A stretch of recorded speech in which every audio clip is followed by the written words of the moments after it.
for the introduction. It's also my first time at sex lectures and first time presenting this topic as well.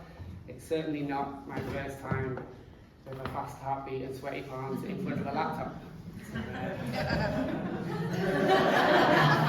that was a late one. Okay, so the ice is broken. A little bit of repetition here. So my name is Seán Forde Kelly. I'm the founder of cum.what.may, which is a non-profit, free-to-access platform and community that, through open and honest communication and education, is destigmatizing sex.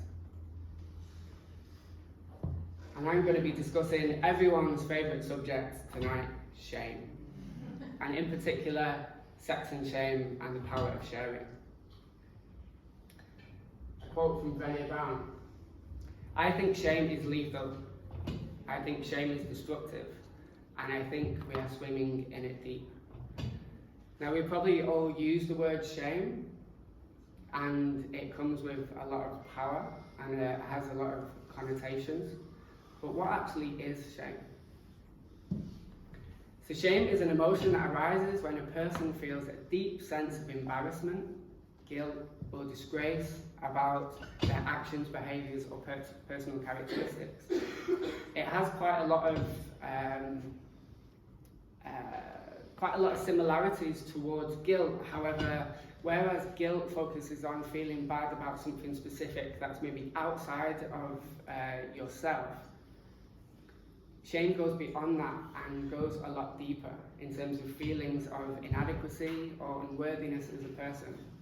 It's very much internalized and tied to an individual's core identity. So the way I would explain this would be that you may feel guilty by taking that last cookie out of the jar, but the shame comes in when you start calling yourself fat, when you start thinking that you're unworthy because you have maybe been undisciplined. So shame is an intense feeling that often leads individuals to want to hide or withdraw from others. So I'll tell you a little bit of my story. So I'm lucky enough to have my mum at the back in the furthest far corner, so she doesn't feel shame or embarrassment. And my mum was always really open to having conversations about sex and sexuality. When I was a teenager, she was a family planning nurse, and there was always an opportunity to be able to speak to her if I needed to. However, because of my own embarrassment and guilt, through a teenager, I actually went through a lot of pain because I had a tight foreskin. So for many years, I felt quite a lot of pain and ended up having to see a doctor about that. I also thought I had an infection when I found the bumps underneath my helmet, which are normal glands. So even though my mum was there to want open to have conversations, I still felt that shame as a teenager, which then led to further shame as an adult too. So there's two different types of shame. There's internal shame, which is self-imposed and stems from an individual's own self-critical thoughts and beliefs about their worth or value. So, for example, internal shame may be the way that you judge yourself about ejaculating too quickly or not being able to get erect for long enough. Maybe about the size of your breasts or the way that you taste or smell. Maybe internal shame is about your kinks or fantasies. So I'm going to go to the audience, even though I can't see all of you. Who out of the audience at some point in their life has felt some sort of internal shame about sex or sexuality? Okay, so we've got a lot of honest people and a few liars in there. So put your hands up again. And the people that have their hands up, maybe just have a little scan around the room and have a look to see other people that have put their hands up.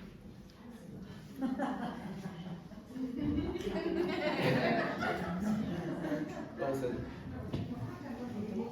And then there's external shame, which refers to the experience of feeling ashamed due to judgments or criticism from others, whether it be society or significant individuals. Maybe it's from a sort of religious background or some grandparents, etc., etc. And it's that fear of being exposed, humiliated, or rejected. So So that would be the feelings of shame with regard to maybe being slut-shamed at school, maybe of being named homosexual when you may have had a fear about that if you were a child. Maybe it was these religious connotations or religious conservatism that has maybe held you back in some way. So again, I'm going to go to the crowd. Who out of everyone in the crowd has had some sort of external shame when it comes to sexuality at any point through their lives? And again, if you want to have a little look around and scan the room. So as you see, most people have had some sort of connection to shame when it comes to sexuality. And many societies have historically held conservative or restrictive attitudes towards sex. For example, even now, so this was an article from only 2 weeks ago where actually thousands of sex educators and part of the sex positive community, maybe even people in the audience today, had their Instagram accounts removed. So we see that there still is that conservatism and censorship when it comes to sexuality within our society.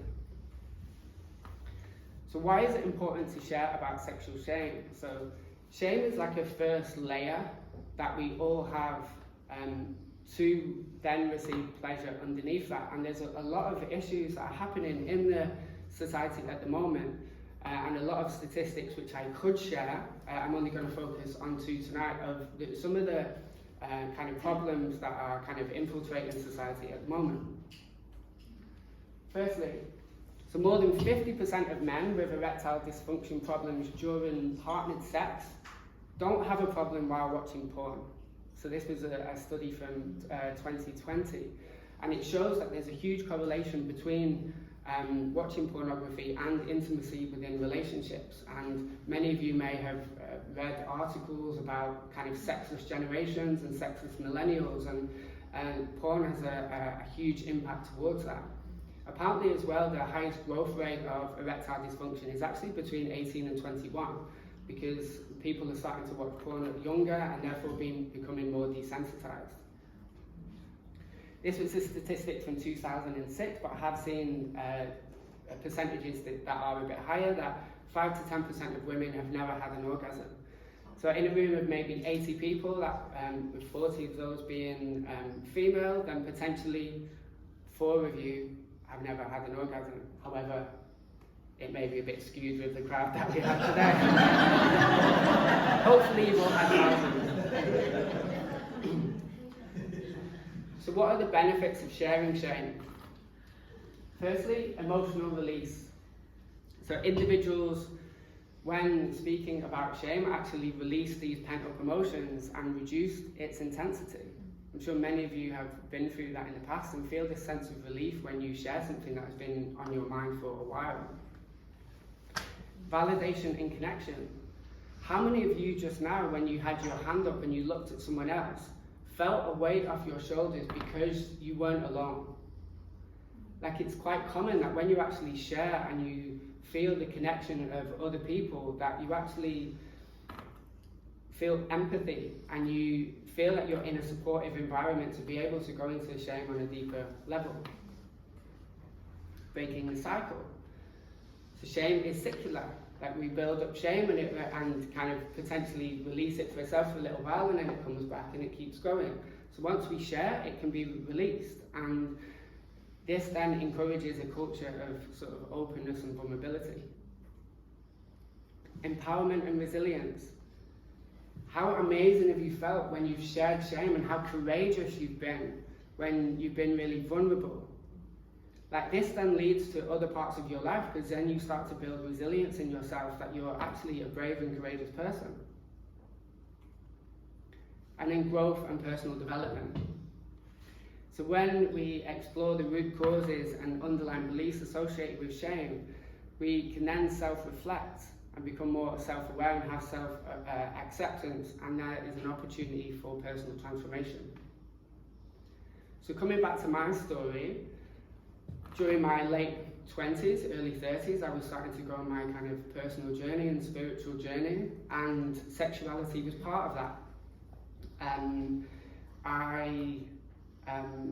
The first thing that I connected with within the sacred sexuality world was shame, and looking back as a teenager and then as an early adult, I realised that I had been abusing myself for many years, that I had a masturbation addiction and a porn addiction, and I was using that as a tool for little dopamine hits to make myself feel better, whereas actually I was probably struggling inside. So shame dies when stories are told in safe places. And this leads me to cum.what.may. So I set up cum.what.may as a place and safe space originally for men to gather every week and then every fortnight in circle, so that we could actually have open and honest conversation about specific subjects within sexuality. And it was quite apparent really early on when I set up cum.what.may that this was needed. And within the first couple of weeks, we were talking about sexual abuse, erectile dysfunction, premature ejaculation, and just being really open. That's one of our first circles. So since then, I actually set it up back in March the 1st last year, and we've had almost 80 circles. We've had hundreds of people sit with us, people from 6 out of 7 continents. We'll get to Antarctica one day. And we had 200 people join us for month-long events to do with self-pleasure and semen retention in May this year. What's not written on this as well, which I remembered afterwards, is that in a specific circle we had age ranges between 17 and 70. And it was such a beautiful way to have different age groups actually come together and sharing each of our wisdom, because within sexuality, everyone's wisdom is important. Whether you've had sex or not had sex, your story is just as important as anyone else's. And if you don't know where you are in your story, how are you going to grow moving forward? So this is a quote from a member of cum.what.may. So saying words I never thought I'd share to another human, let alone a group of almost strangers, about my sexual abuse as a child, liberated some pieces of myself that I didn't even know I'd been hiding away for so long. The words spoken out loud gave me the freedom to own my truth more fully, to release the pain I'd been holding and open up to so much more pleasure and expression in my whole life, as well as my sex life.